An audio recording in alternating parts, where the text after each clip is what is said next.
అండగా తోడుగా మన అన్నతమ్ములు ఉన్నా లేకున్నా ఈ యొక్క ఇందిరమ్మ ప్రభుత్వంలో ఉన్నటువంటి అన్నలు సీఎం రేవంత్ రెడ్డి గారు, మరి బట్టి విక్రమార్క గారు, ఉత్తమ్ కుమార్ రెడ్డి గారు, పొన్నం ప్రభాకర్ గారు, పెద్దలు సోదరిమణి కొండ సురేఖ గారు, మరి పొంగులేటి శ్రీనివాసరెడ్డి గారు, వేదిక మీద ఉన్నటువంటి శ్రీధర్ బాబు గారు, అదే విధంగా జూపల్లి కృష్ణారావు గారు, ఇంకా అతిరథ మహారథులు, ఎమ్మెల్యేలు, ఎంపీలు, సిఎస్ గారు, అధికారులకు అందరికీ హృదయపూర్వక శుభాకాంక్షలు, ధన్యవాదాలు తెలియజేస్తా ఉన్నాను.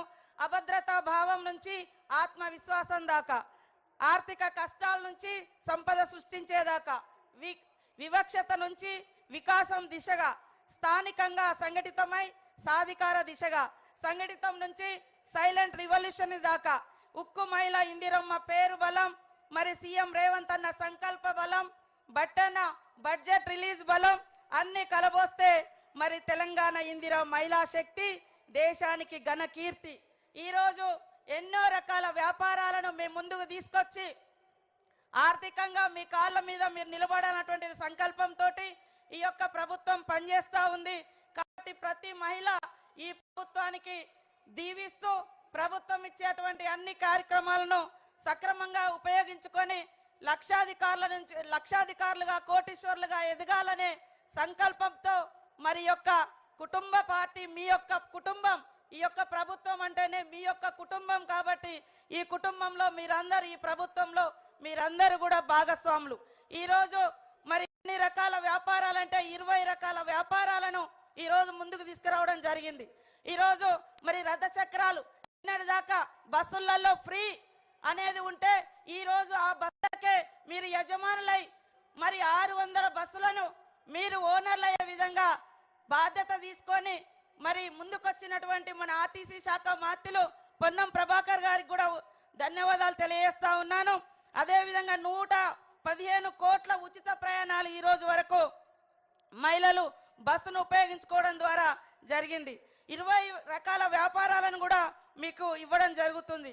1000 మెగావాట్ల సోలార్ విద్యుత్ ప్లాంట్లు, పెట్రోల్ బంకులు, మహిళా యాజమాన్యంతో 600 ఆర్టీసీ బస్సులు, మహిళా సంఘాలకు వడ్డీ లేని రుణాలు, 21,632 కోట్ల రుణాలతో 2,25,000 చిన్న మధ్యతరగతి మరి పరిశ్రమలను కూడా మీకు ఏర్పాటు చేయడం జరిగింది.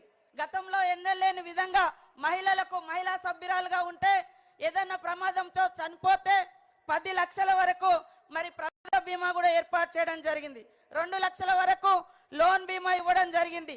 ఐటీ కారిడార్లో 9 కోట్లతో ఇందిర మహిళా శక్తి బజార్ను కూడా ఇవ్వడం జరిగింది. ఇలా అనేక కార్యక్రమాలను మహిళా అభివృద్ధి కోసం ఈ యొక్క ప్రభుత్వం పెడతా ఉంటే కొంతమంది ఓర్వలేక ఇంకేం చేసిరు అది ఇదని మాట్లాడుతున్నారు.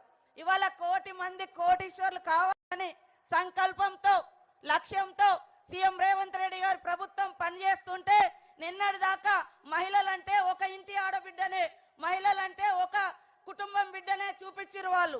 ఈ రోజు మహిళలు ఫ్రీ బస్ ఎక్కితే నచ్చుతలేదు, 500కే గ్యాస్ సిలిండర్ ఇస్తే బీఆర్ఎస్ వాళ్ళకి నచ్చుతలేదు, మహిళల్ని కోటీశ్వర్లను చేద్దామంటే వాళ్ళకు నచ్చుతలేదు.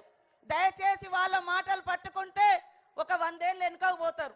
కాబట్టి మరి 100 సంవత్సరాలు మీరందరూ మీ కుటుంబాలు సంక్షేమంగా ఉండాలని ఈ యొక్క ప్రభుత్వం కోరుకుంటా ఉంది. కాబట్టి అన్నదమ్ముల ప్రభుత్వానికి, అక్క చెల్లెళ్ళ ప్రభుత్వం అంటేనే ఇది మీ ప్రభుత్వం. కాబట్టి ఆశీర్వచనాలు ఇవ్వండి, తోడుగా ఉండండి, మీకు తోడుగా ఎల్లకాలం మీ యొక్క అభివృద్ధి, సంక్షేమం, ఆర్థిక అసమానతలు లేనటువంటి సంక్షేమం, సమానత్వం దిశగా ఈ ప్రభుత్వం మిమ్మల్ని ఎదిగించాలి. ఆకాశమే హద్దుగా మీరు ఎదగాలని మనస్ఫూర్తిగా కోరుకునేది సీఎం రేవంత్ రెడ్డి గారి ప్రభుత్వం. కాబట్టి